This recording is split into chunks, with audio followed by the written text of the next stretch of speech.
Chers compatriotes, il y a 6 ans, je prenais congé de mes responsabilités en tant que président de la République, chef de l'État. Et fait inédit dans notre pays, en près de 60 ans d'indépendance. J'ai passé pacifiquement la main à un nouveau chef d'État. Depuis lors, je m'étais imposé un strict devoir de réserve, y compris quand j'ai fait l'objet, directement ou par mes proches interposés, de provocations, de déni de droit, d'humiliation, d'imputations dommageables et d'autres multiples atteintes à ma dignité. D'abord, parce que je suis convaincu que le temps est le meilleur allié de la vérité, un antidote lent mais puissant contre le venin du mensonge et de la délation. Mais aussi et surtout, parce qu'agir autrement aurait fait le jeu de ceux qui, par cette campagne odieuse, cherchaient à détourner l'attention de notre peuple de leur incapacité, aujourd'hui avérée, à répondre à ses attentes et aspirations. J'ai enfin décidé de briser ce long silence, de sortir de ma réserve et de m'adresser à vous parce que l'enjeu est de taille. Il est même existentiel.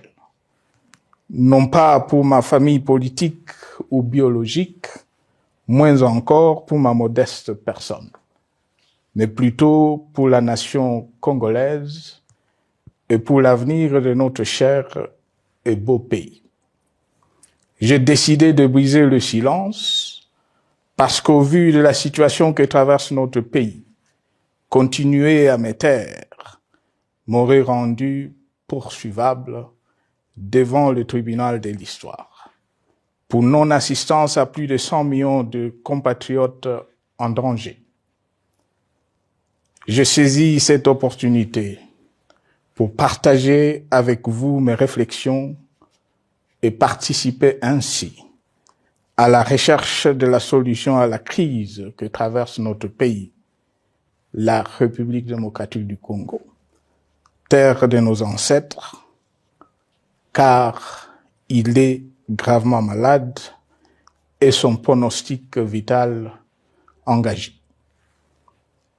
Mieux que quiconque, vous en êtes conscient, car vous en faites quotidiennement les frais dans votre chair et vous en payez le prix. Mes chers compatriotes, vu l'importance stratégique de notre pays et le rôle qu'il est appelé à jouer, j'avais, de l'avènement au pouvoir du chef de l'État actuel, conclu avec lui un accord donnant naissance à la coalition entre nos forces politiques respectives. À propos de cet accord, beaucoup de contre-vérités ont été dites, y compris, fort malheureusement, par celui qui est censé connaître la vérité, parce qu'en étant l'un de deux principaux signataires. En attendant qu'au moment opportun, la vérité soit rétablie, preuve irréfutable à l'appui, permettez-moi pour l'instant d'affirmer qu'en ce qui me concerne, la conclusion de cet accord n'avait pour seule motivation que l'intérêt supérieur de la nation. Par cet accord de mutualisation de forces, j'entendais en effet permettre à mon successeur d'exercer dans la direction des affaires de l'État plus de pouvoir effectif que ce que la faible représentation de sa famille politique au sein de la nouvelle Assemblée nationale était en droit de lui conférer.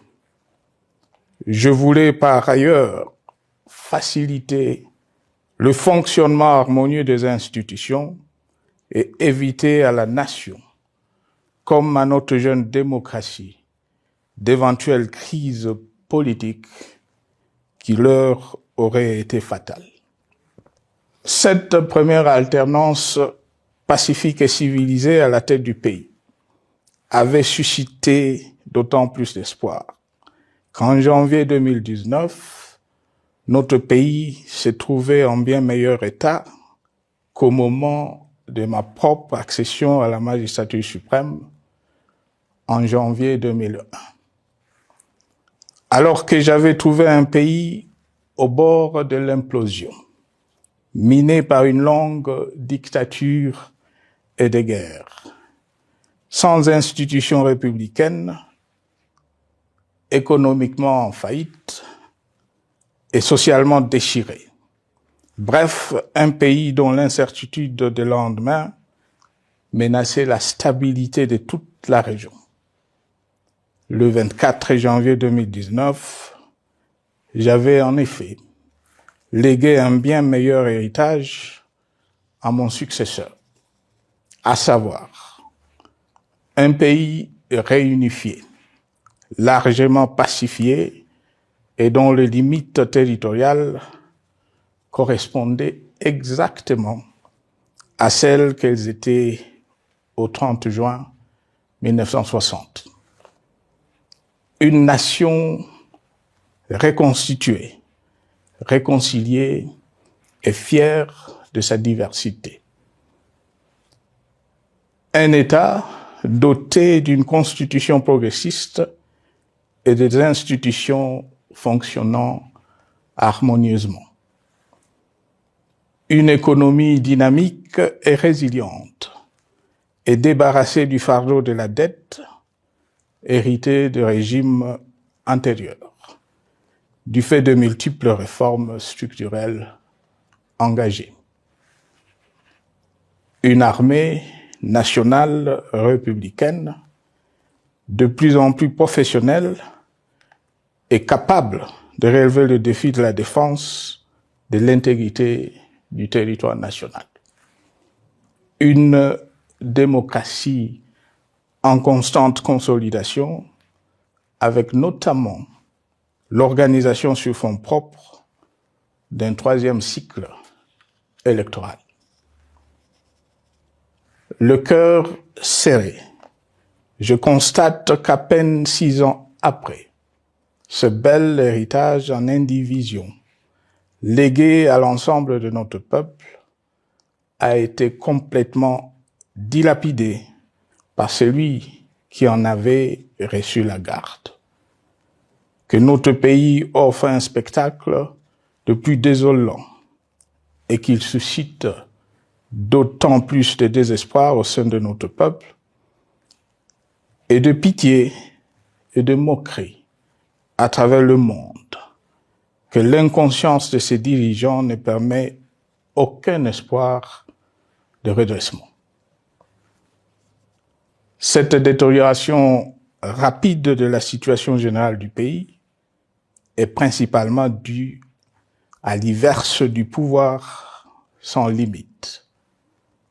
Le nouveau dirigeant s'illustre en effet par une série de remises en cause, reniements et violations intentionnelles de la Constitution, avec en toile de fond la volonté irrésistible de concentrer tout le pouvoir entre les mains d'un seul homme, au mépris du pacte qui cimentait la cohésion de notre peuple. Le premier acte de remise en question de ce pacte républicain, véritable socle de stabilité et de cohésion nationale, a consisté à violer délibérément la Constitution et les lois pertinentes lors du premier remaniement de la Cour constitutionnelle par le président de la République.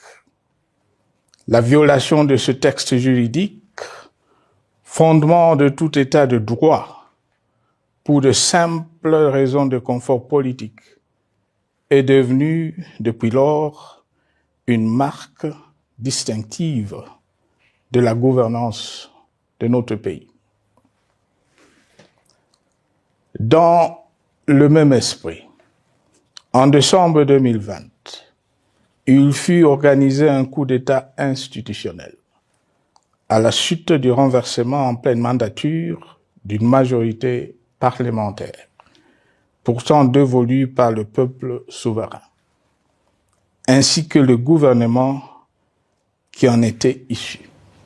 S'en sont ainsi suivis la nomination illégale de membres de la Commission électorale nationale indépendante, ainsi que le simulacre des élections de décembre 2023, organisées en violation du cadre juridique et de normes internationales pertinentes, qui, par une ampleur sans précédent de la fraude, ont amplifié l'illégitimité des institutions et de leurs animateurs.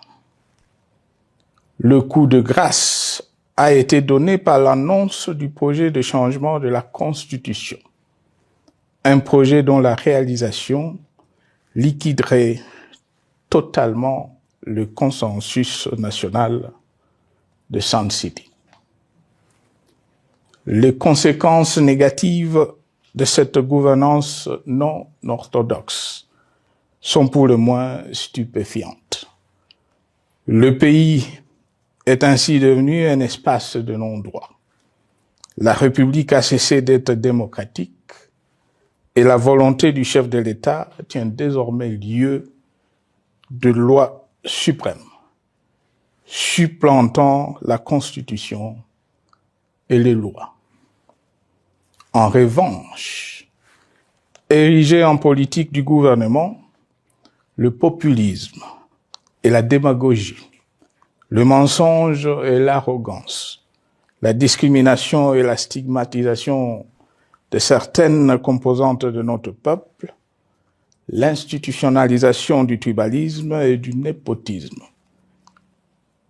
l'opposition de communautés nationales, les unes aux autres, le discours de haine et l'injustice ainsi que l'impunité ont d'autant plus aisément détruit la cohésion nationale et le vivre ensemble que l'opulence outrancière et le non-respect de la parole donnée sont les maîtres mots de la classe politique au pouvoir. Ce qui a rendu le pays fragile et donc vulnérable.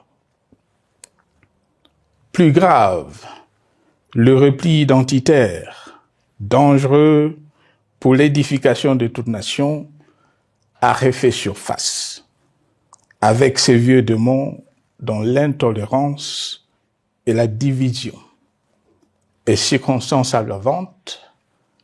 Cela est non seulement toléré et impuni, mais aussi et surtout véhiculé et financé par les tenants du pouvoir.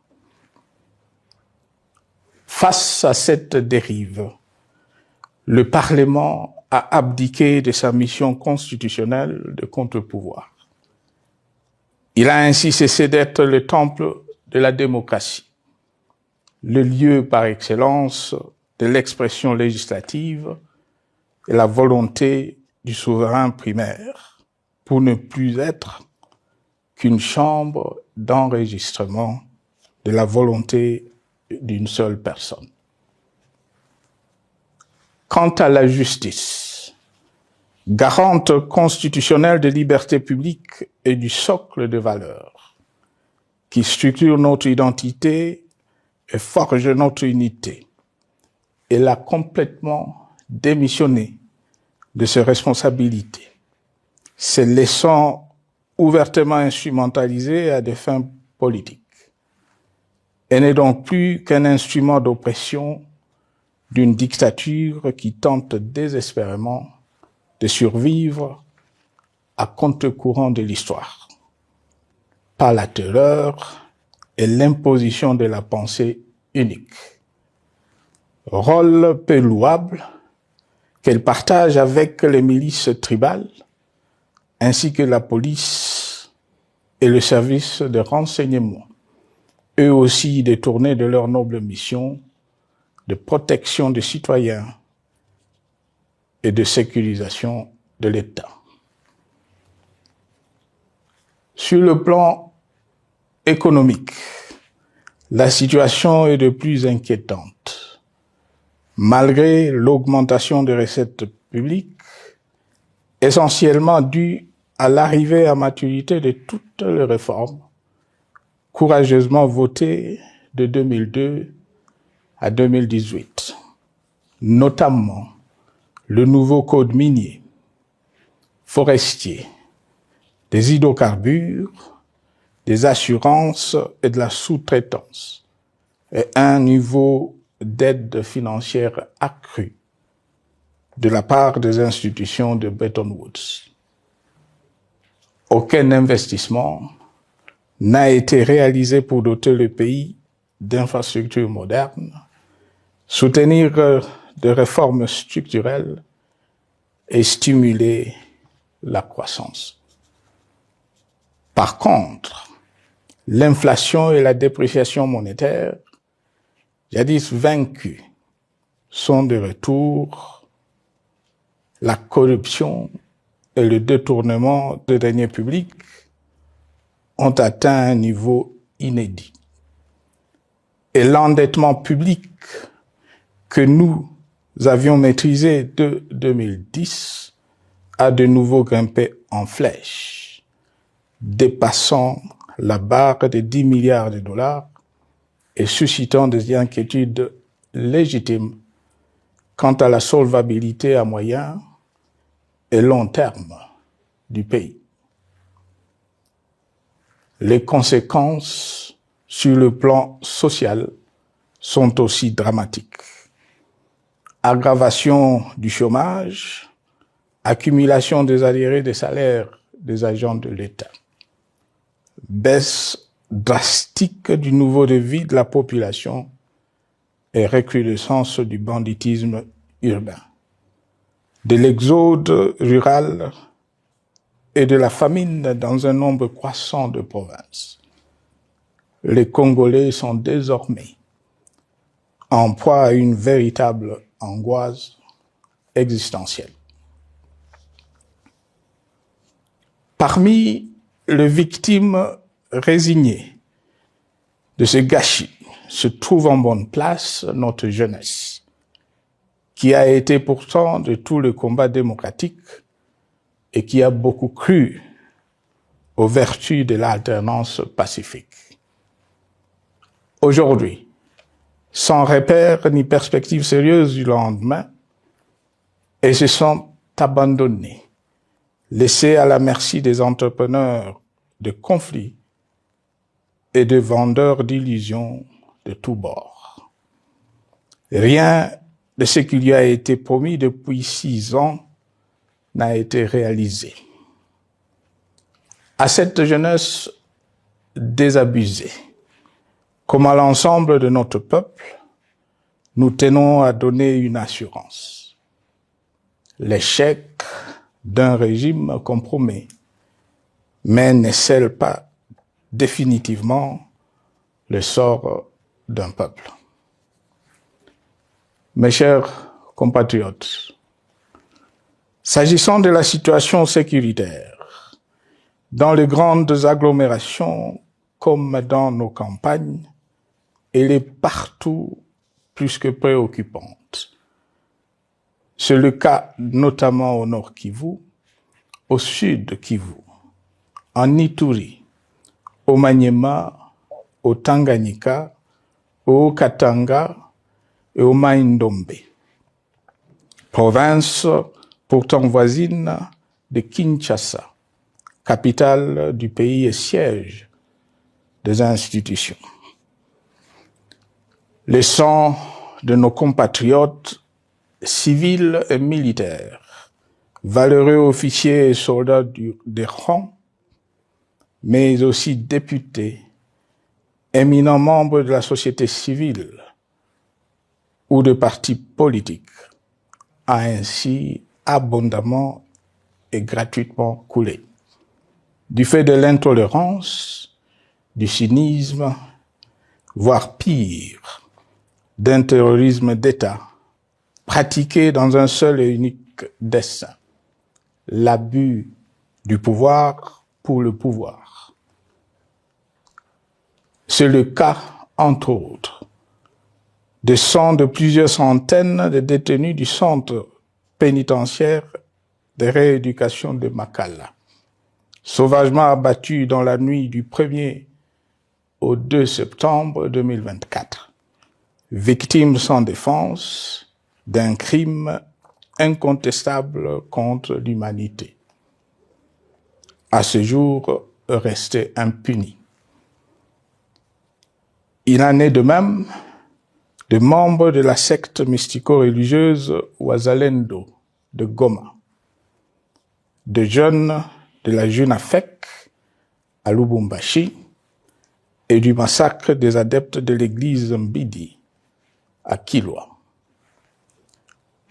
Cette déliquescence de la situation sécuritaire est due à la mauvaise gouvernance du pays qui, dans ce secteur, est aujourd'hui caractérisé par une formation militaire bâclée, des recrutements et mises en place ethniquement motivés, ainsi que par l'emprisonnement sans jugement, aussi bien de plusieurs militaires et officiers de haut rang que des agents de l'ordre et de sécurité, majoritairement swahiliphones.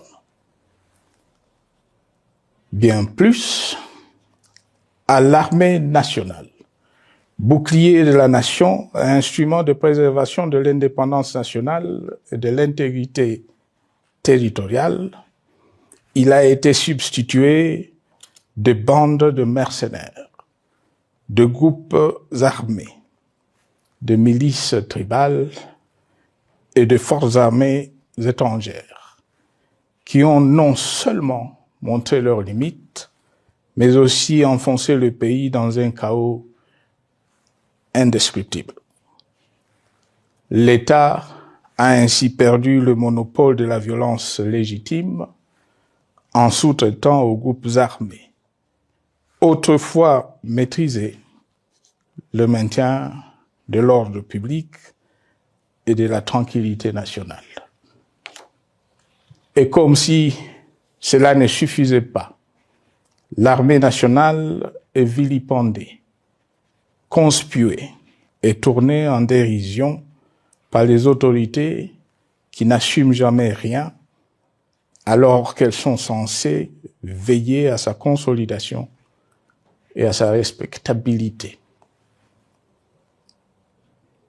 Pour les avoir formés, commandés et conduits au front, je connais nos soldats, boucs émissaires aujourd'hui de toutes les contre-performances enregistrées sur les champs de bataille.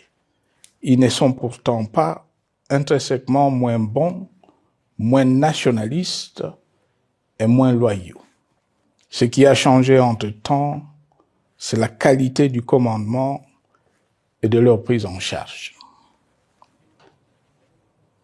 Au niveau régional, le gouvernement a levé l'option désastreuse de se détourner de deux principaux instruments internationaux qui étaient à la base de l'architecture régionale de paix et de sécurité, laquelle avait permis la stabilité régionale que le président actuel avait trouvée lors de son accession au pouvoir, à savoir le pacte sur la sécurité, la stabilité et le développement dans la région de Grand Lac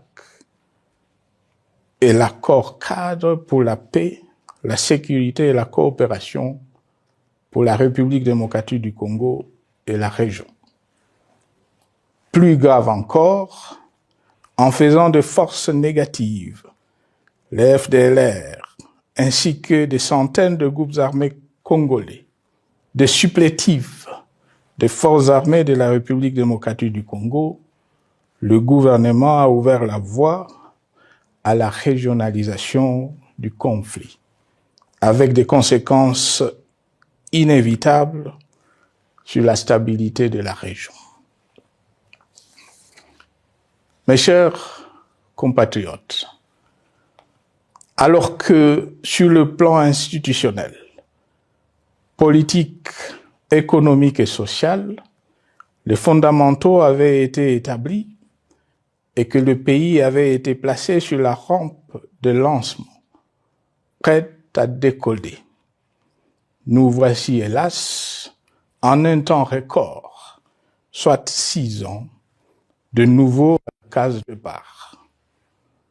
Seul d'un État failli, divisé, désintégré, au bord de l'implosion, inscrit en bonne place au palmarès de pays pauvres, le plus corrompu et très endetté. En atteste tout le rapport tant du Conseil de sécurité des Nations Unies que ceux sur l'indice de développement humain et sur la pauvreté. La crise qui déchire notre pays est donc profonde et multidimensionnelle. Sa solution doit être nécessairement globale. Toute autre approche n'a donc aucune chance de conduire à une paix durable. Bien plus, le Congo est intemporel. Il n'appartient pas à tel ou tel régime politique. Ce dernier étant par définition rotatif et donc passager en démocratie. Il appartient plutôt au peuple congolais dans sa grande diversité.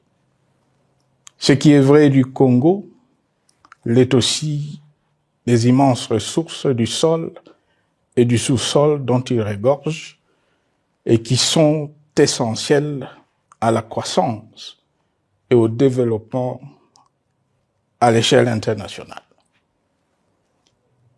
Que tous, au pays comme à travers le monde, en tiennent compte et qu'ils inscrivent leurs projets dans une perspective qui privilégie l'intérêt du Congo et des Congolais, plutôt que celui de ceux qui, à un moment ou à un autre, dirige le pays. Cela étant, pour sauver le Congo, les griefs légitimes du peuple congolais contre le régime en place ne peuvent être éludés. Ils doivent plutôt être pris en compte.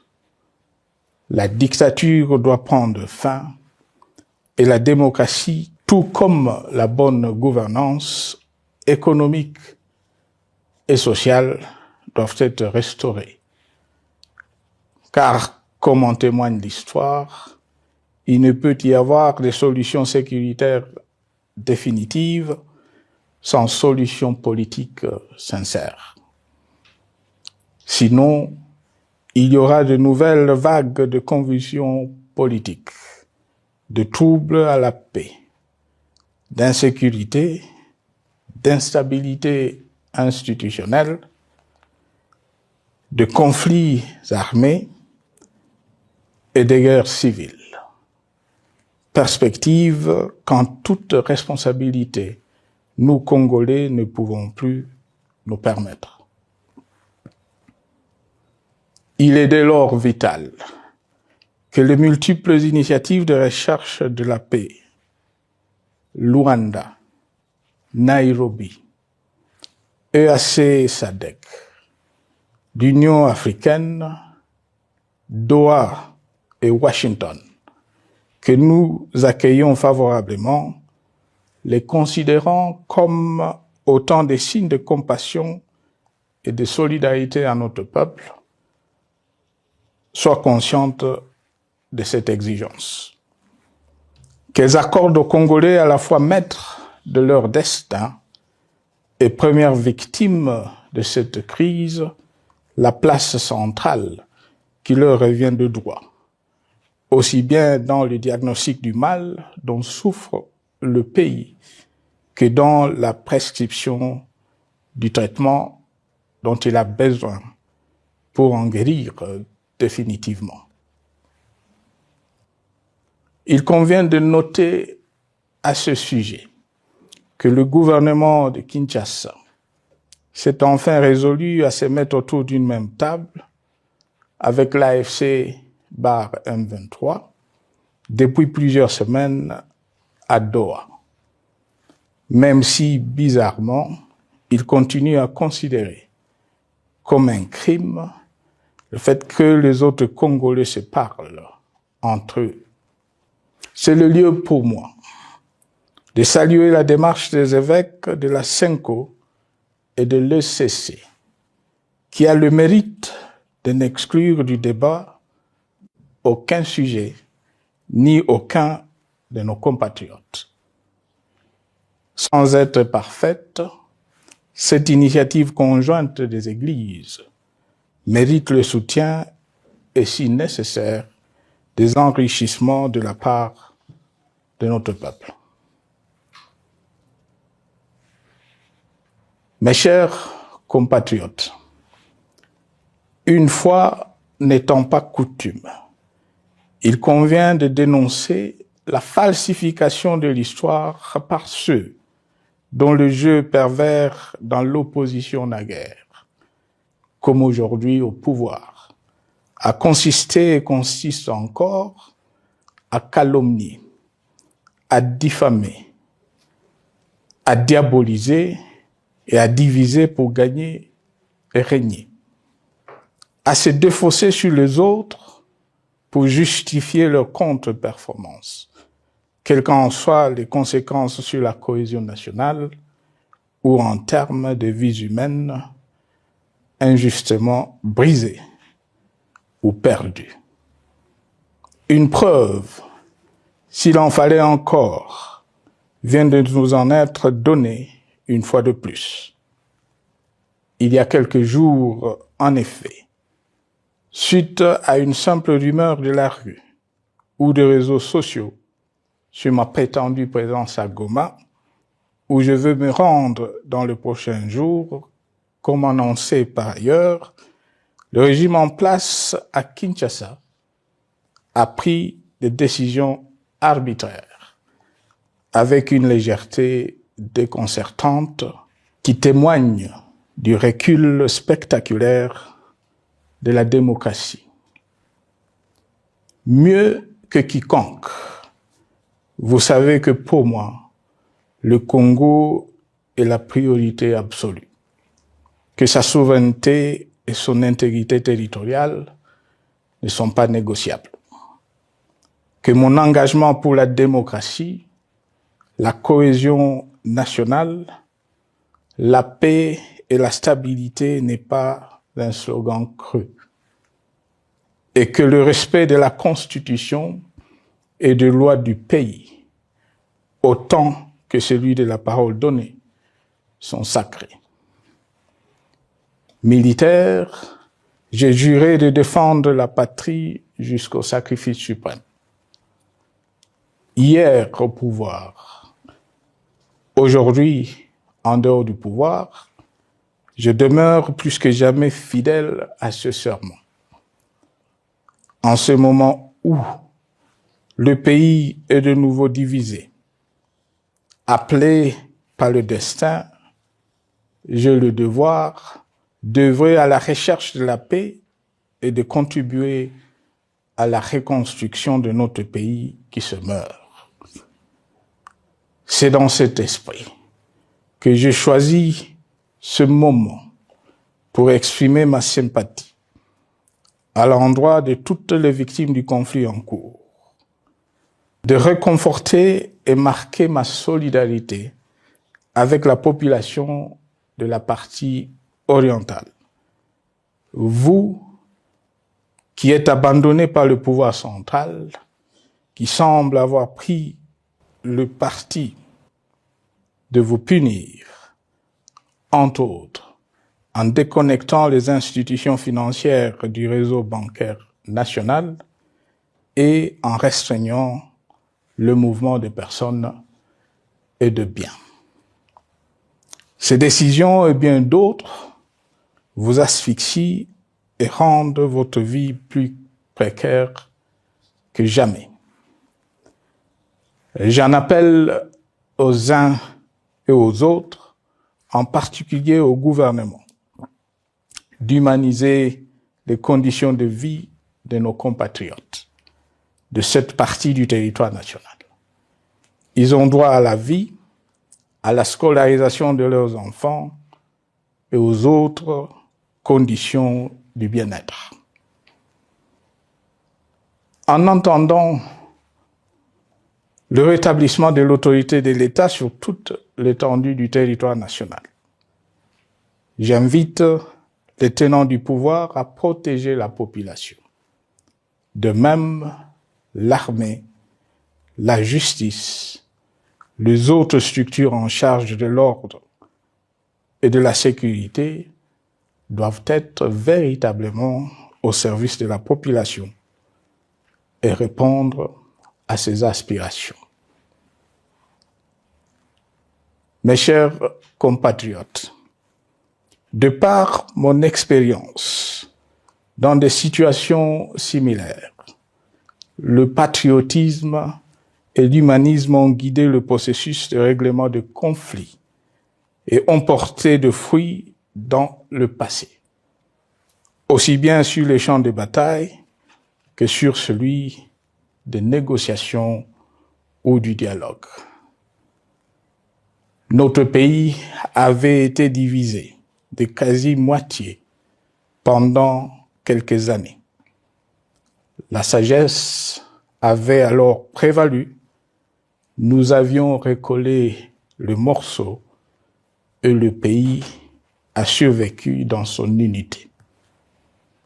C'est ainsi qu'après quelques années de réflexion sur la crise en cours, après avoir consulté des chefs d'État et des anciens chefs d'État de la région, ainsi que des acteurs politiques et sociaux, nationaux et étrangers, j'ai fait ce jour une proposition qui engage la nation tout entière à un sursaut patriotique pour un pacte citoyen afin de tirer le pays du gouffre.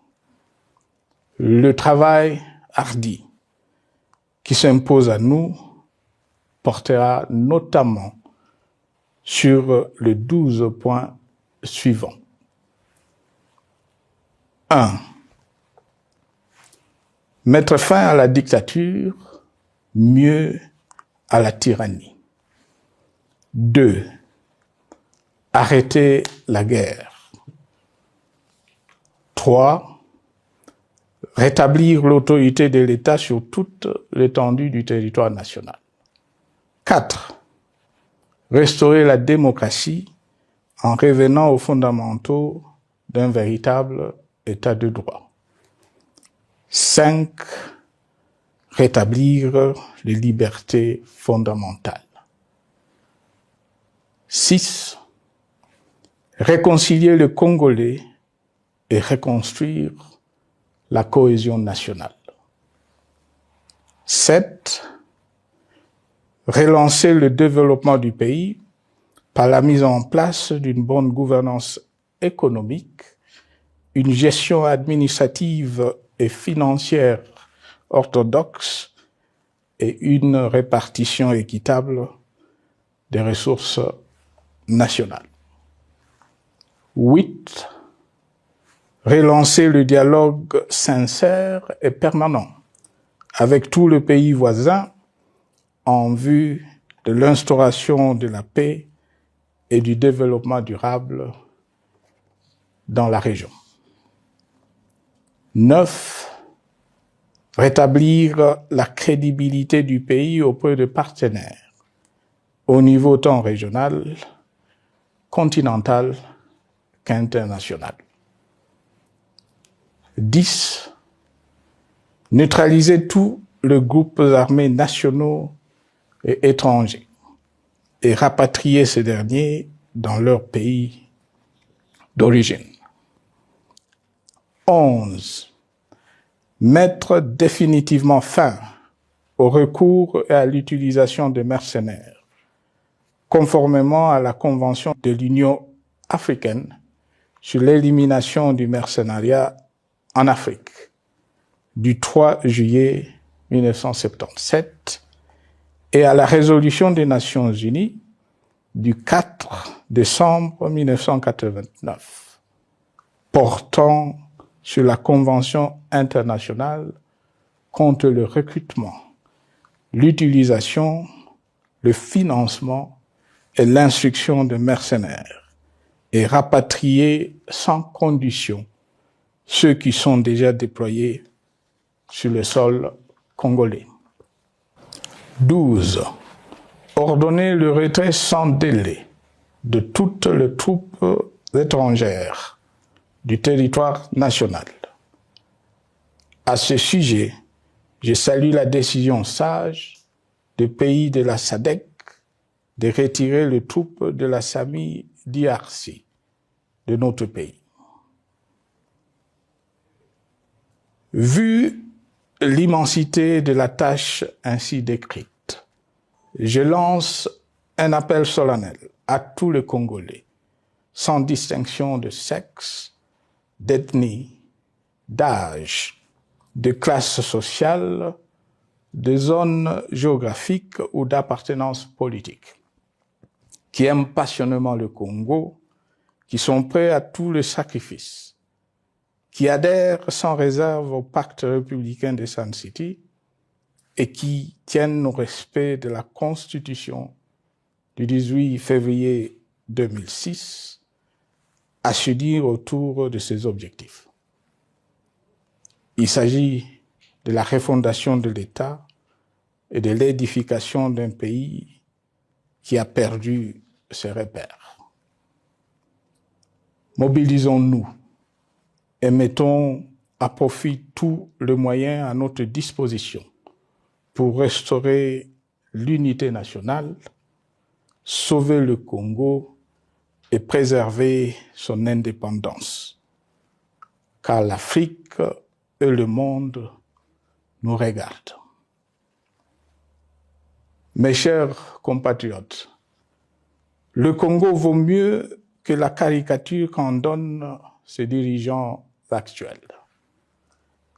Le Congo mérite mieux que cette politique extérieure faite de jérémiades et de mendicité. J'ai donc la ferme conviction que le peuple congolais est capable, aujourd'hui comme en 1960, de vaincre le démon de la division, qu'il est capable aujourd'hui, comme au cours de la décennie 90, de vaincre la tyrannie et la tentation du pouvoir absolu. Qu'il est capable aujourd'hui, comme en 2003, de prendre le dessus sur ce qui nous divise et de mettre fin à la violence armée qui oppose ses enfants.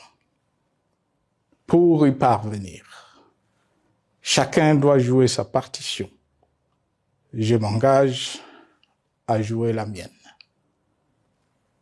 Que Dieu bénisse la République démocratique du Congo, qu'il bénisse individuellement chacun de vous. Je vous remercie.